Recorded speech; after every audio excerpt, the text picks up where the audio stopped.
الرجیم بسم اللہ الرحمن الرحیم۔ جب درود پاک پڑھا جائے تو سر جھکا کر بڑے ادب کے ساتھ یہ تصور قائم کیا کرو کہ گنبد خضرا سامنے۔ الصلاۃ والسلام علیک یا سیدی یا رسول اللہ وعلی آلک واصحابک یا سیدی یا حبیب اللہ۔ الصلاۃ والسلام علیک یا سیدی یا رسول اللہ وعلی آلک واصحابک یا سیدی یا نبی اللہ۔ الصلاۃ والسلام علیک یا سیدی یا رسول اللہ وعلی آلک واصحابک یا رحمۃ للعالمین صلی اللہ علیہ وسلم۔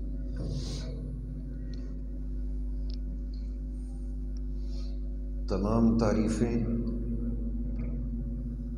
سب طرح کی تعریفیں اللہ ہی کے لیے ہیں۔ تمام تعریفیں، سب طرح کی تعریفیں رب کائنات ہی کے لیے ہیں، جس نے آدم علیہ السلام سے مخلوق کو پیدا فرمایا۔ اور درود ہو، سلام ہو اس ذات عالی پر،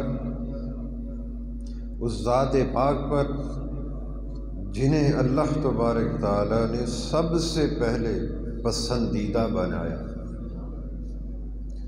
وہ میرے آقا و مولا ہے، وہ میری مرشد پاک کے آقا اور مولا، وہ ہم تمام غلاموں کے آقا اور مولا، وہ اس کائنات کے مرکز اور خوبصورتی کے تخت پر جلوہ فرما ہے۔ وہ اس کائنات کے مرکز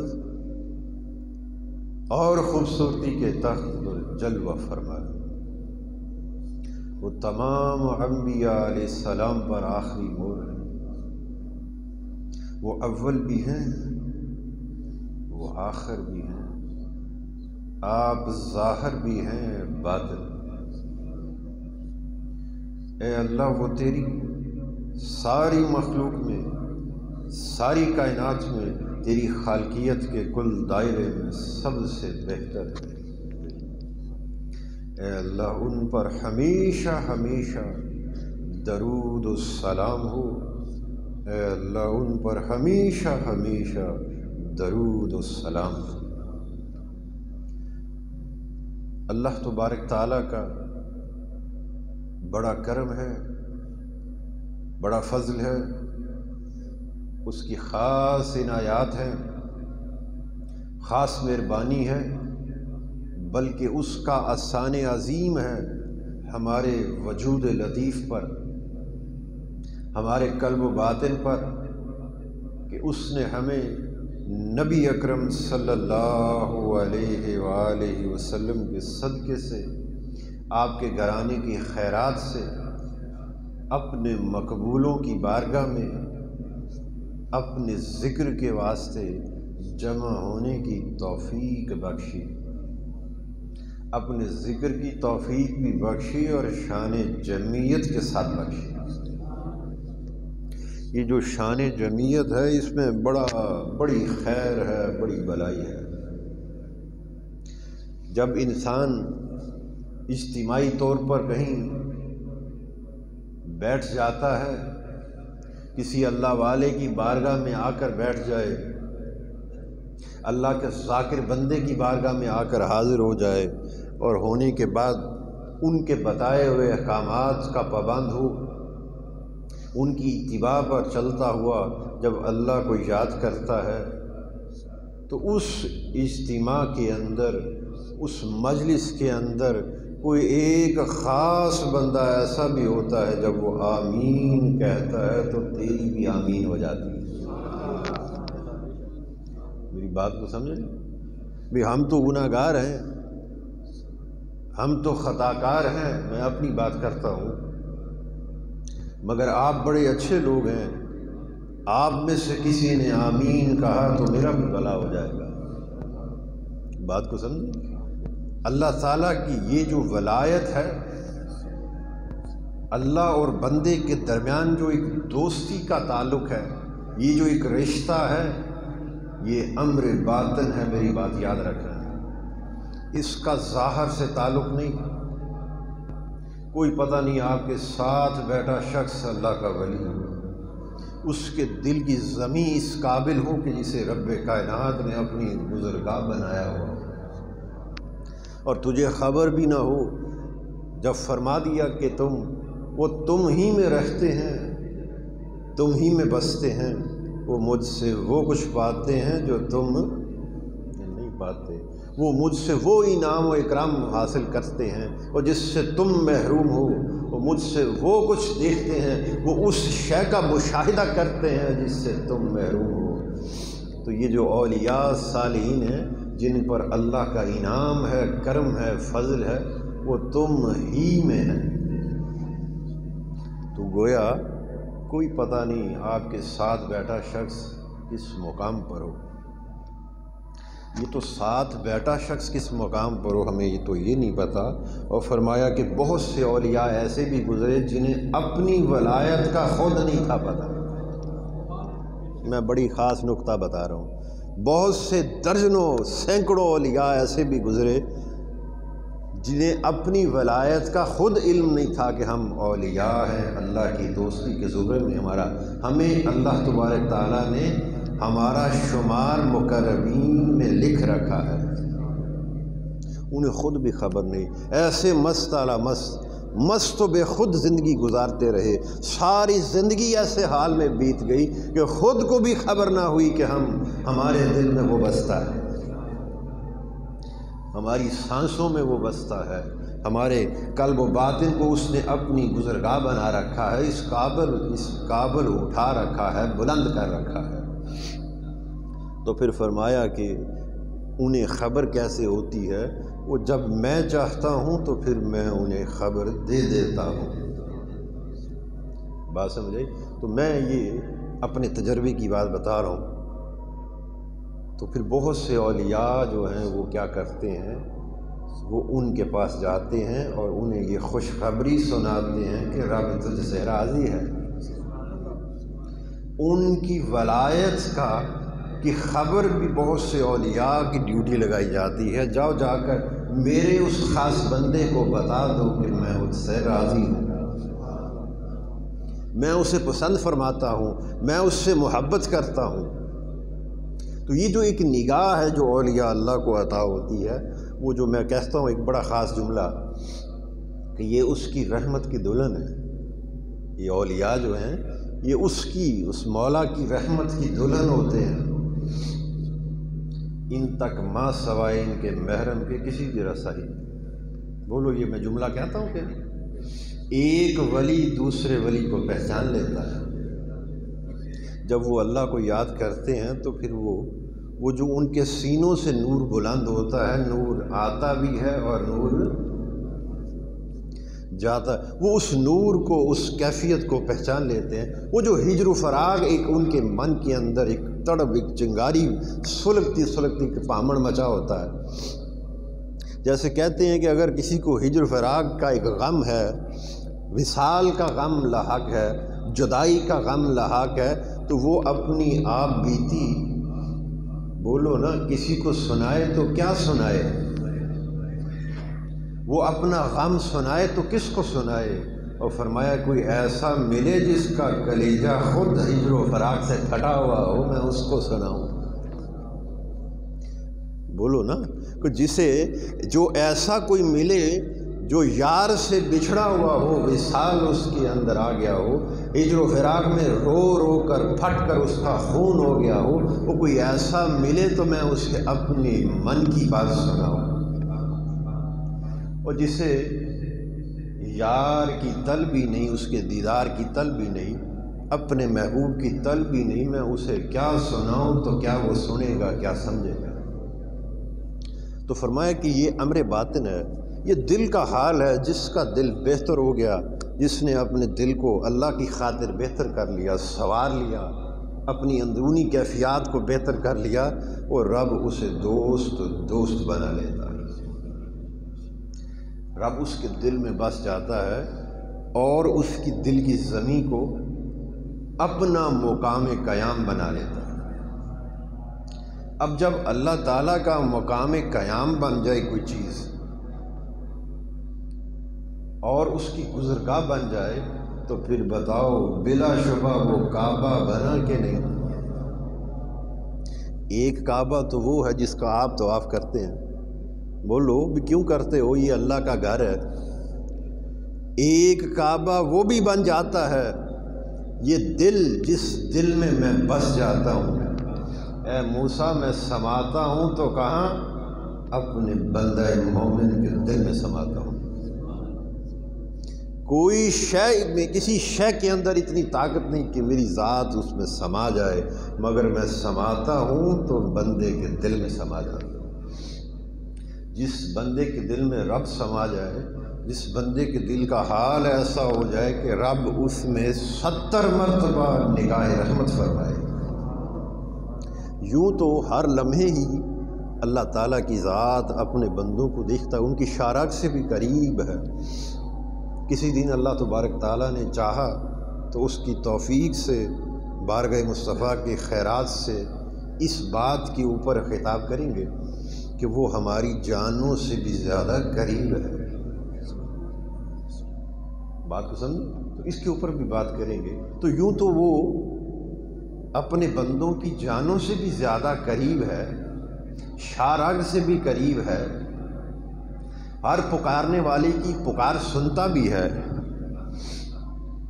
بولو سنتا کہ نہیں؟ آپ کہیں بھی اسے پکاریں وہ سنتا ہے. وہ تیری شارگ سے بھی زیادہ قریب ہے. مگر یہ معنی خاص کی بات ہے، وہ سنتا بھی ہے، تجھے دیکھتا بھی ہے، تیری شارگ سے قریب بھی ہے. مگر یہ معنی خاص کی بات ہے کہ وہ 70 مرتبہ ایک دن میں نگاہ رحمت فرماتا ہے.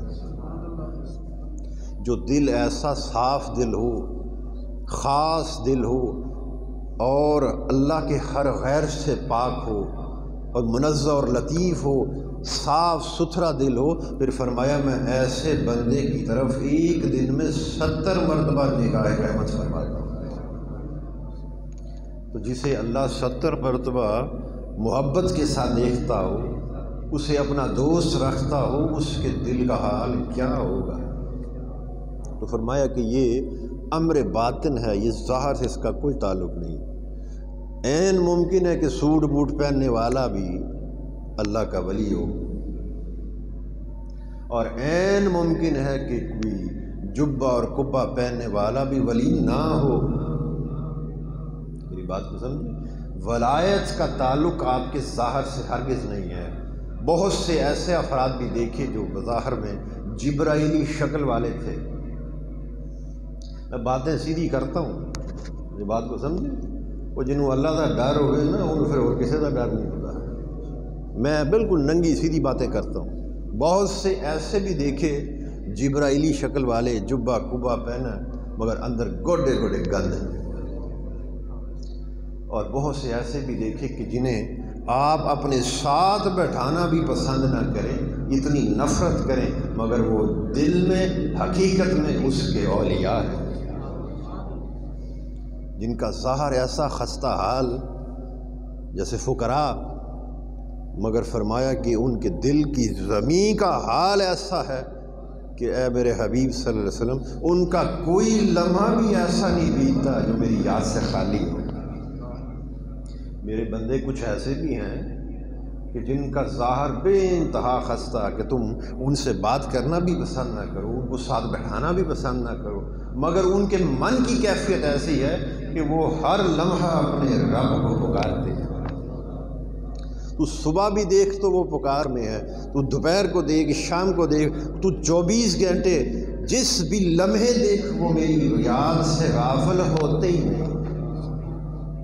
ان کے من کی کیفیت ایسی ہے. اسی لیے اللہ تبارک تعالیٰ نے اپنے غصے کو، ناراضگی کو گناہوں کے اندر چھپا دیا ہے. یہ بڑی خاص بات بتا رہا ہوں. اولیاء صالحین فرماتے ہیں، یہ اللہ والے فرماتے ہیں اور یہ تربیت ایسی کرتے ہیں کہ لوگوں، اللہ تعالیٰ نے اپنے غضب کو، ناراضگی کو، غصے کو گناہوں میں چھپا رکھا ہے۔ کوئی پتہ نہیں کہ کس گناہ سے وہ تیری گرفت فرما لے، کس گناہ کو درگزر فرما دے اور کس گناہ سے تیری گرفت فرما لے، تجھ سے ناراض ہو جائے۔ تو قاعدہ یہ ہے کہ اگر اس کی ناراضگی سے بچنا چاہتے ہو تو پھر لوگوں گناہ کرو ہی نہ کوئی، بچتے رہو گناہوں سے۔ کیا پتہ وہ اس گناہ سے، اس خطا سے ناراض ہو جائے، کیا پتہ وہ اس خطا سے ناراض ہو جائے۔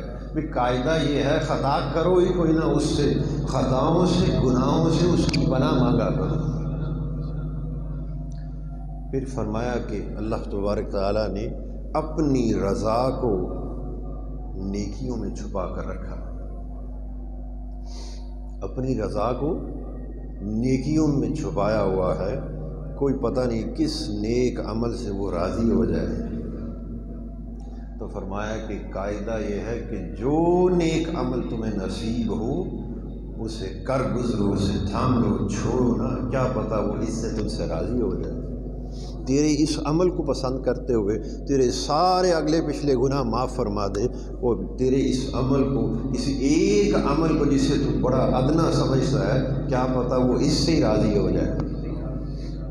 تو قاعدہ یہ ہے کہ کوئی عمل نیک، عمل صالحہ چھوڑو ہی نہ، تجھے جہاں نیکی ملے اسے کر گزر، کہ اس نے اپنی رضا کو نیکیوں کے اندر، اعمال صالح کے اندر چھپا کر رکھا۔ اور تیسری بات بڑی خاص فرمائی، وہ فرمایا کہ اس نے اپنے اولیاء کو اپنی مخلوق میں، بندوں میں چھپا کے رکھا ہے۔ گل سمجھ آئی؟ اس نے اپنے دوستوں کو بندوں میں چھپا کر رکھا ہے۔ ولایت کی شان ہی بطون میں ہے، میری یہ بات یاد رکھنا، نبوت کی شان ظہور میں ہے اور ولایت کی شان بطون میں۔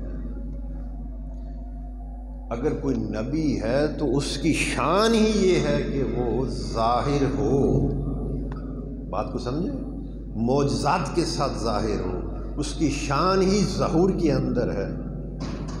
اور اگر کوئی ولی ہے تو فرمایا اس کی شان ہی بطون میں، اور چھپے رہنے میں ہی اس کی شان ہے۔ کیونکہ میں نے اپنے دوستوں کو، جن سے میں محبت کرتا ہوں، جو مجھ سے محبت کرنے والے ہیں، میرے محبان ہیں، میں ان سے انہیں کیا کرتا ہوں، انہیں لوگوں میں میں نے چھپا رکھا ہے۔ تمہیں کوئی خبر نہیں، تمہارے ساتھ بیٹھا شخص میرا دوست ہے، اور تمہارے ساتھ بیٹھے شخص کے دل کی زمین کا حال یہ ہو کہ میں اس کے دل میں بستا ہوں، تو پھر کسی کا دل نہ ٹائیں۔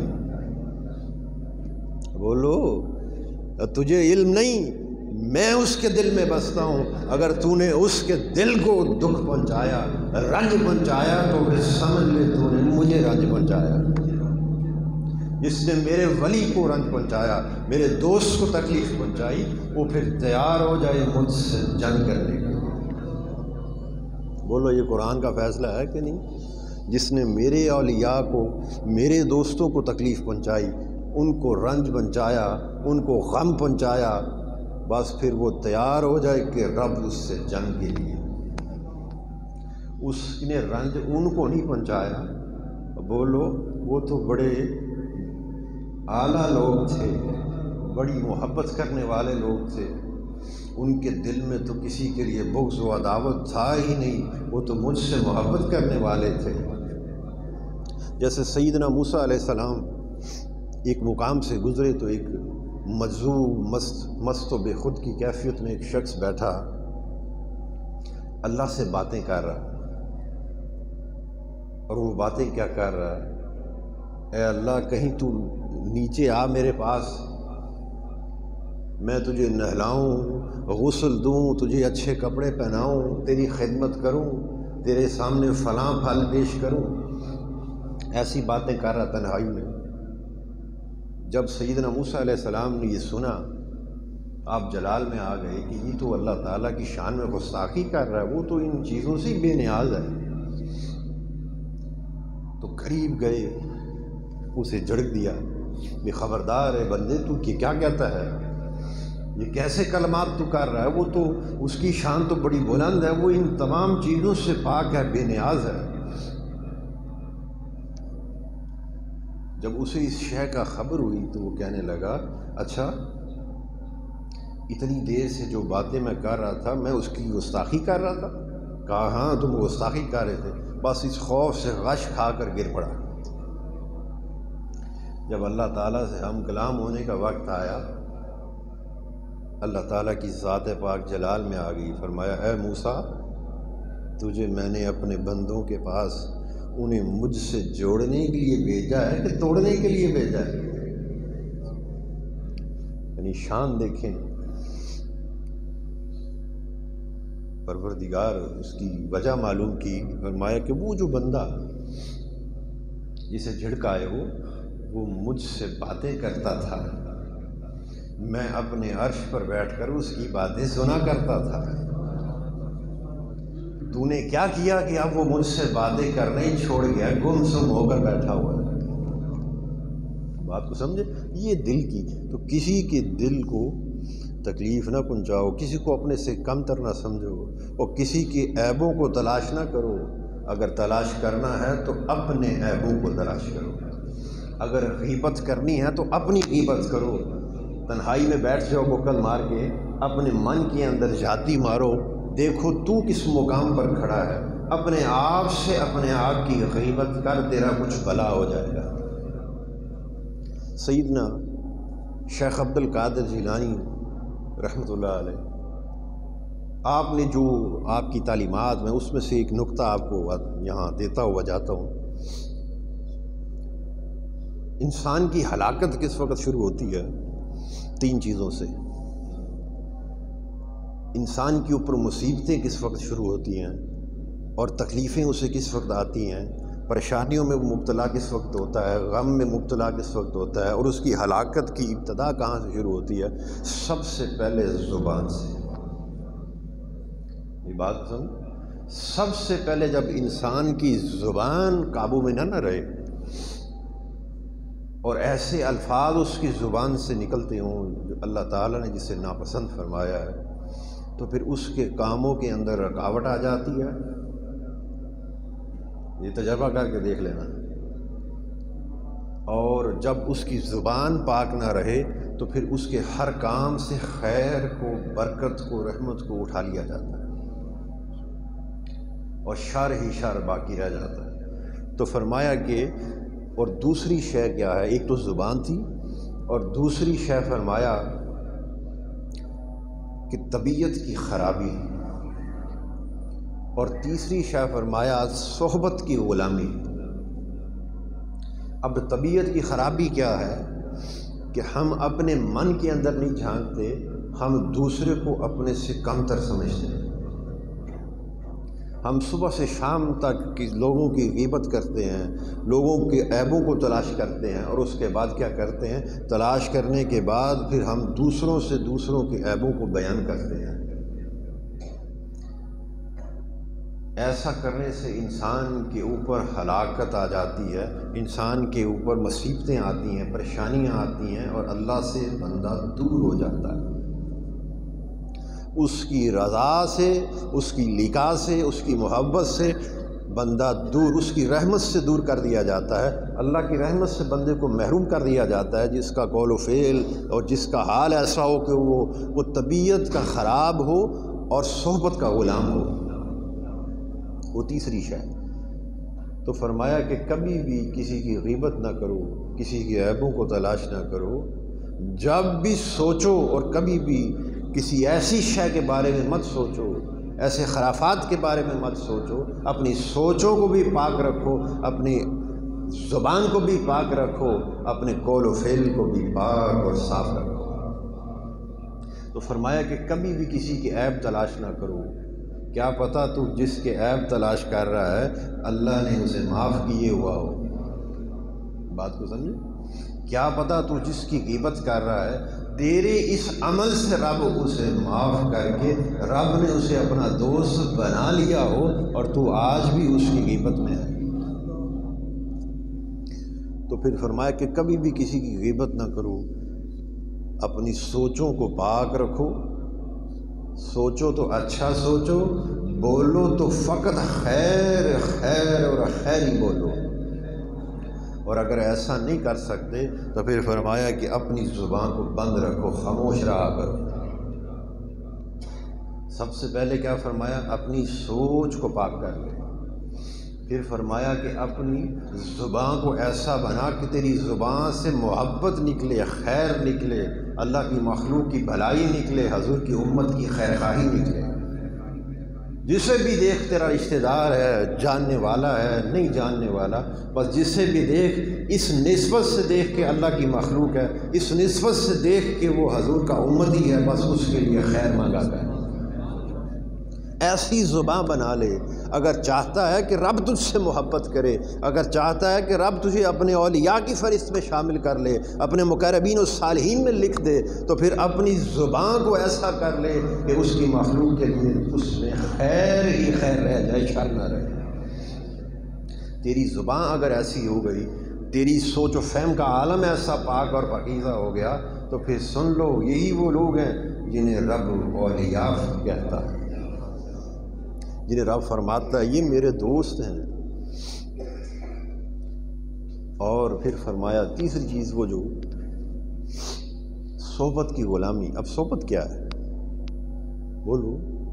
ہم سمجھتے ہیں کہ شاید صحبت کی غلامی کو شاید بری صحبت کے بارے کی طرف، کسی بری صحبت کی طرف اشارہ کیا جا رہا ہے۔ بولو، یہی آتا ہے نا ذہن میں کہ کسی ایسے شخص کی صحبت کا غلام نہ ہو جانا جسے اللہ نے ناپسند فرمایا۔ یہ بھی بات، اس کا ایک معنی نکل سکتا ہے، کیوں جی قاری صاحب؟ یہ معنی بھی نکل سکتا ہے، لیکن یہ تو معنی بعد میں آئے گا، پہلے اس سے پہلے جو معنی ہے اس کی طرف توجہ کرو۔ سب سے پہلے صحبت کیا ہے؟ انسان کی سب سے پہلی صحبت اس کا اپنا نفس ہے۔ ہم یہاں جو بیٹھے ہیں بڑھ کرتے ہیں کہ نہیں سارا دن، مگر اپنی سارا دن وعظ و تقریر کرتے رہیں گے، نصیحتیں کرتے رہیں گے، یہ ہو گیا، ایسا کر لو، ویسا کر لو، مگر اپنا حال یہ ہے کہ نفس کے ملازم ہیں۔ جو نفس کہتا ہے وہی کرتے ہیں۔ نفس کہتا ہے برائی کر تو ہم برائی کے اندر لگے ہوئے ہیں، نفس کہتا ہے ایسا کر تو ہم اسی کے اندر، نفس کہتا ہے لوگوں کی غیبت کر، ہم اسی میں لگے ہوئے ہیں۔ ہمیں ہماری دل کا سکون، تسکین ایسے کاموں میں جڑی ہوئی ہے جن کی طرف نفس ہمیں حکم دیتا ہے۔ قرآن پاک فرقان حمید کے اندر ارشاد فرمائے، یہ جو نفس ہمارا ہے یہ سختی کے ساتھ برائی کا حکم دینے والا ہے۔ نفس کیا ہے؟ برائی کا حکم دیتا ہے اور انسان کو ایسے کاموں کی طرف متوجہ کرتا ہے جس سے اللہ تعالیٰ نے ناپسند فرمایا ہے، اور جن کاموں کے کرنے سے اللہ تعالیٰ ناراض ہوتا ہے، نفس اس کاموں کا حکم دیتا ہے بندے کو۔ اور ہم کیا ہے، وہ جو فرمایا صحبت کی ملازمت میں ہے، غلامی میں ہے، ہم اس نفس کی غلامی میں ہیں۔ نفس جو کہتا ہے ہم وہی کرتے ہیں۔ بولو، ایسا ہے کہ نہیں؟ کرتے ہیں کہ نہیں نفس کی غلامی؟ تو پھر فرمایا کہ اگر چاہتے ہو کہ تجھ پر خیر نازل ہو تو سب سے پہلے اپنی زبان کو پاک کر لے، اپنے سوچ و فہم کو پاک کر لے، اور پھر غیبت سے بچ جا، لوگوں کے عیب تلاش کرنے سے بچ جا، ایسے عمل سے بچ جا، ایسے کاموں کی ٹو سے بچ جا جسے اللہ نے منع فرمایا ہے۔ اور پھر فرمایا اپنے نفس کا پردہ، میں اکثر یہ بات کرتا ہوں، بولو کہ نہیں، ضرب ذکر الہی سے جاگ کر کے اس کی غلامی سے نکل جا۔ فرمایا جو بندہ اپنے نفس کی غلامی سے نکل جاتا ہے وہ خیر ہی خیر پھر اس کا مقدر ہوتی ہے، خیر اس کا مقدر کر دیا جاتا ہے جس نے اپنے نفس کی غلامی سے چھٹکارا حاصل کر لیا۔ اور تیسری شے جو نفس کی غلامی، جو صحبت کی غلامی ہے، وہ کیا ہے؟ ہم اپنی تعریف سننا بڑی پسند کرتے ہیں۔ بولو، ایسا ہے کہ نہیں؟ ہم چاہتے ہیں کوئی ہماری تعریف کرے، ہم گلیوں بازاروں میں نکلیں تو واہ واہ کریں، ہمیں سلام کریں جھک جھک کے۔ تو بولو، چاہتے ہیں کہ نہیں؟ ہمیں خوشی ملتی ہے۔ یہ سیدنا غوث العظم رضی اللہ تعالیٰ عنہ فرماتے ہیں کہ اگر تجھے اس حال میں خوشی ملے، اپنی تعریف سننا تجھے اچھا لگے، لوگ تجھے اچھا کہیں تو تجھے سکون ملے، خوشی ملے، تسکین ملے اس عمل سے، لوگ تجھے جھک جھک کر سلام کریں تو تجھے یہ چیز اچھی لگے، اور تجھے اپنی تعریف سننا اچھا لگے تو سمجھ جا کہ تو اپنے نفس کا غلام ہے۔ بات سمجھ آ گئی؟ جو نفس کا غلام نہیں رہتا انہیں اپنی تعریف نظر ہی نہیں آتی، حتیٰ کہ وہ جو میں نے ابتدا میں کہا انہیں اپنا ولی ہونے کا بھی پتہ نہیں ہوتا۔ وہ اس ہی کی تعریف میں، وہ حدیث پاک کے اندر ہے کہ جب عاشق کسی سے محبت کرنے والا کسی کی محبت میں عاشق ہو جاتا ہے تو بس پھر پلٹ پلٹ کر اپنے محبوب ہی کی بات کرتا ہے۔ اس کی پہچان یہ ہے عاشق کی کہ وہ جب بھی بات کرے گا آپ اس سے پوچھو، پھر رستہ ہی پوچھ لو، وہ اس رستے کو بھی اس طرز سے بیان کرے گا، ہاں یہ رستہ نہیں، اس رستے سے جاؤ بھی، اس رستے سے کیا ہے، اور میرا محبوب یہاں سے جایا کرتا تھا۔ وہ گال محبوب نال جوڑے گا ضرور، بات اس سے کوئی بھی پوچھ لو، وہ فرمایا، وہ حدیث پاک فرمایا وہ گھوم گھوم کر اپنے ہی محبوب کی بات کرے گا۔ تو پھر بندہ، اور پھر محبت اگر کرنی ہے، ہم تو دنیا میں آ کر کن کاموں میں لگ گئے ہیں، کس سے محبت کرتے ہیں؟ ہر شخص نے کوئی نہ کوئی مرکز بنایا ہوا ہے، وہ والدین سے محبت کرتا ہے، وہ بیوی بچوں سے محبت کرتا ہے، یہ محبتیں جائز ہیں۔ اس محبت کا بیج مولا نے ہی ہمارے دلوں میں رکھا ہے، مگر فرمایا خبردار اس محبت کو اتنا اونچا نہ کرنا کہ میرے اور میرے مصطفیٰ کی محبت سے تجاوز کر جاؤں۔ جس نے ایسا کیا تو پھر ہلاکت اس کا مقدر ہے، یہ میں قرآن بتا رہا ہوں آپ۔ جس نے میرے اور میرے مصطفیٰ کی محبت سے بقیہ ساری محبتوں کو اونچا کر لیا اور اس میں ایسا مگن ہوا کہ اللہ اور اس کے رسول سے ہی کٹ گیا، اللہ کے دین سے کٹ گیا، نماز سے عاری ہو گیا، تو پھر سمجھو ہلاکت اس کا مقدر ہے۔ محبتیں کرو، وہ جائز محبتیں جو اللہ نے رکھی ہیں وہ کرو، مگر جب اللہ اور اس کے رسول کی محبت کی باری آئے تو پھر فرمایا کہ وہ تیری وہ ساری محبتیں وہاں دم توڑ جائیں۔ مقام عشق کیا ہے؟ انسان سب سے زیادہ محبت کس شے سے کرتا ہے؟ اپنی اولاد سے۔ یہ آپ تجربہ کر کے دیکھ لینا۔ ایک وقت ایسا آتا ہے کہ ہم اپنے والدین سے محبت کرتے ہیں، ایک وقت ایسا آتا ہے کہ ہم اپنی بیوی سے محبت کرنے لگ جاتے ہیں، ایک وقت ایسا آتا ہے جب بچے ہو جاتے ہیں تو پھر وہ محبت کا رخ جو ہے، مرکز بدل جاتا ہے۔ بدلتا ہے کہ نہیں؟ پہلے والدین تھے، پھر بیوی، بولو بدلتا ہے کہ نہیں؟ پھر بیوی جو بات کہے وہ والدین سے زیادہ اچھی سمجھ میں آتی ہے، ایسا ہی ہے کہ نہیں؟ پھر ایک وقت ایسا آتا ہے جب اولاد ہو جاتی ہے تو پھر وہ بیوی کی بھی وہ قدر نہیں رہتی جو اولاد کی ہے۔ ایک کانٹا بھی چھپ جائے تو بندہ دوڑتا ہوا اسے سینے سے لگاتا ہے۔ تو سب سے زیادہ بندے کو جو محبت ہوتی ہے وہ اپنی اولاد سے ہوتی ہے، اور فرمایا اللہ کی محبت میں مقام عشق وہ ہے جہاں اولاد کی محبت بھی دم توڑ جائے، جہاں اولاد کی محبت بھی دم توڑ جائے، وہ مقام اللہ کی محبت کا عشق وہاں سے شروع ہوتا ہے۔ مولا کی محبت مقام عشق میں اس وقت تبدیل ہوتی ہے جب بندہ حضور سے محبت کرے اور حضور کی محبت کے اندر اولاد کی محبت بھی دم توڑ جائے۔ ہر محبت سے وہ جان چھڑا لے، بس اسے نظر آئے تو صبح بھی گنبد خضرا ہی نظر آئے۔ اسے ہر اس شخص سے محبت ہو، خواہ اس کی اولاد ہو، رشتہ دار ہو، والدین ہو، کوئی بھی ہو، ہر اس شخص سے محبت کرے، اور جسے دیکھے کہ یہ گنبد خضرا سے محبت کرتا ہے، وہ جسے بھی دیکھے وہ اس نسبت سے دیکھے کہ یہ حضور کا امتی ہے، حضور سے محبت کرنے والا ہے، حضور پر درود و سلام پڑھنے والا ہے، حضور کی ثنا خوانی کرنے والا ہے، بس وہ اس خوشبو کو سونگھا کرے اور اس سے محبت کرے۔ تو جسے ایسا حال نصیب ہو جائے، پھر فرمایا کہ اس کے مقدر میں خیر کر دی جاتی ہے۔ جو اپنے نفس کی غلامی سے آزاد ہو جائے، اپنی زبان کو پاک کر لے، پھر ایسے لوگوں کو کیا کیا جاتا ہے؟ میں اپنا دوست رکھتا ہوں۔ اللہ پاک نے فرمایا، وقت ہو گیا آپ کا، کہ جو میرے دوست ہیں ان پر نہ کچھ خوف ہوگا نہ وہ غمگین ہوں گے۔ یہ بڑی ڈاڈی بات ہے، کبھی غور تو کرو۔ وہ جو میرے دوست ہیں، اور سن لو، ان پر نہ کچھ خوف ہوگا نہ غمگین، نہ کوئی غم کی کیفیت ہوگی۔ انہیں تم جب بھی دیکھو گے ہر حال میں تم انہیں مطمئن اطمینان والا پاؤ گے۔ بات سمجھ آئی؟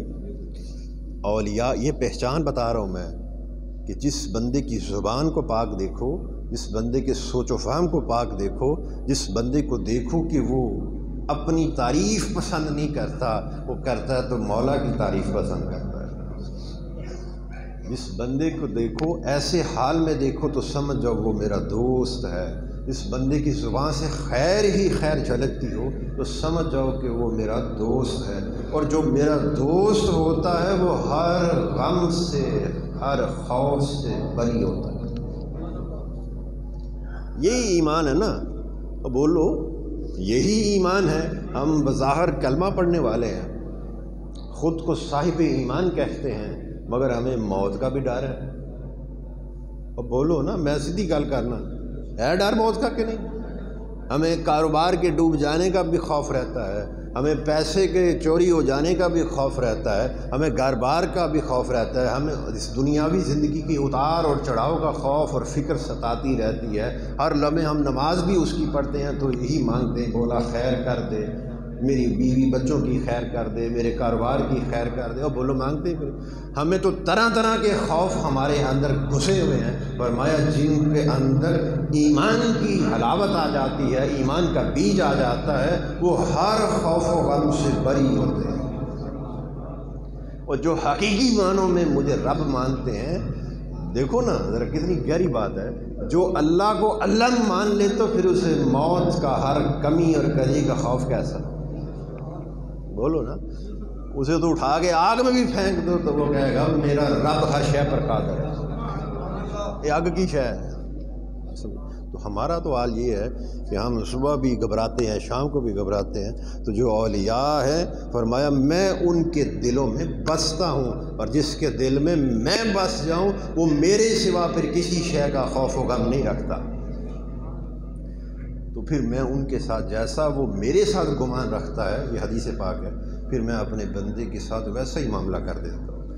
اے میرے حبیب صلی اللہ علیہ وآلہ وسلم، میرا بندہ میرے ساتھ جو گمان رکھتا ہے میں اس کے ساتھ ویسا ہی میں سادہ سے الفاظ میں، اور جیسا وہ میرے بارے میں گمان رکھتا ہے میں اس کے ساتھ ویسا ہی ہو جاتا ہوں۔ اگر بندہ کہے میرا رب تو بخشنے والا ہے، گناہ تو ہے ہی نہیں نا، عیبوں سے تو بندہ پاک ہو ہی نہیں سکتا۔ تو پھر فرمایا میں جو اگر گمان جو ساری زندگی یہ رکھیں وہ سونا معاف کرنے والا ہے، وہ بڑا غفور الرحیم ہے۔ تو پھر فرمایا اچھا ساری زندگی میرا بندہ میری رحمت کا ہی طلبگار رہا اور مجھے غفور الرحیم کی شان سے ہی پکارتا رہا، ایسا ہی گمان رکھتا رہا، تو بس پھر اس کے ساتھ معاملہ بھی غفور الرحیم والا ہی کیا جائے گا۔ سمجھ آئی نا بات؟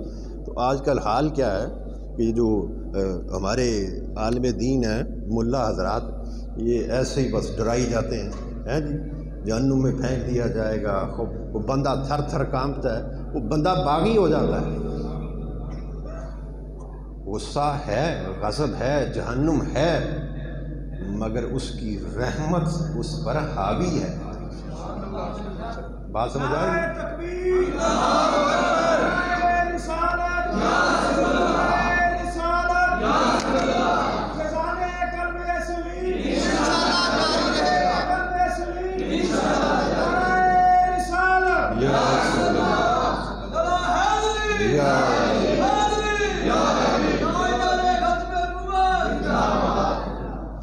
جہاں بھی چلے جاؤ بھی جہنم ہے، تمہیں جہنم میں پھینکا جائے گا، بندہ تھر تھر کمدا پیا ہے۔ وہ ایک وقت ایسا آئے گا وہ باغی ہو جائے بھی اب مولوی صاحب سے کل جانا ہی نہیں، بس نہیں، یہ جہنم پولیس رات دو کہ گل ہی کوئی نہیں کرتا۔ وہ بھی تو اللہ دی رحمت کی گل سنا، اس کے فضل کی بات سنا، اس کی محبت و شفقت جو اپنے بندوں سے فرماتا ہے اس کی بات کر۔ جب حدیث پاک کے اندر ہے، اور جب رب نے خود یہ فیصلہ فرما دیا ہے کہ فرمایا کہ اللہ تعالیٰ نے جب تخلیق فرمائی تو یہ بات لوح محفوظ میں تحریر کر دی تھی، لکھ دی تھی، میری رحمت میرے غصے پر حاوی ہو۔ یہ تو رب نے اپنے غصے تے اپنی رحمت حاوی کر چھڑی ہے تو پھر اس رحمت کی گل کرنا کیا خیال ہے؟ حضور کے کلمہ گو بیٹھے ہیں، آپ سے محبت کرنے والے بیٹھے ہیں، گناہ گار تو سارے ہی ہیں۔ تو جب رب نے فرما دیا میرے غصے پر میری رحمت حاوی ہوگی تو پھر اس رحمت کا کیوں نہ ہم طلبگار بنیں۔ تو اللہ پاک سے دعا کریں، اے اللہ حضور علیہ الصلوۃ والسلام کے نالین پاک کی خاک پاک کا صدقہ ہمارے تمام صغیرہ و کبیرہ گناہ معاف فرما، ہماری خطاؤں کو درگزر فرما دے، ہمیں قبر کے عذاب سے، محشر کے عذاب سے، صراط اور میزان اور قبر کی ہولناکی سے بچا، موت کی سختی سے بچا، ہمارا خاتمہ ایمان پر فرما۔ اے اللہ ہم سے وہی کام سرزد ہو جسے تو پسند فرماتا ہے، ہمیں ہر اس کام سے روک لے جس سے تو نے منع فرمایا ہے۔ اے اللہ ہمیں ان صالحین جیسی، اپنے مقربین جیسی عبادات و تسبیحات کرنے کی توفیق عطا فرما۔ اے اللہ ہم سے راضی ہو جا۔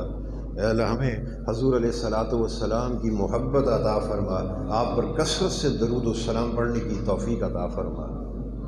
اے اللہ حضور علیہ الصلاۃ والسلام کے نالین پاک کی خاک پاک کا صدقہ میرے مرشد پاک حضرت خواجہ میاں محمد کلب سلیم رحمۃ اللہ علیہ آپ کو دائماً اپنی رحمت کی جھولی میں رکھنا، آپ پر دائماً اپنی رحمت کا سائبان طرح رکھنا، آپ کو ہمیشہ حضور علیہ الصلاۃ والسلام کی آغوش غلامی اور قربت خاص میں کالی کملی کے سائے تلے رکھنا۔ صلی اللہ علی حبیبہ سیدنا محمد و آلہ و اصحابہ وسلم۔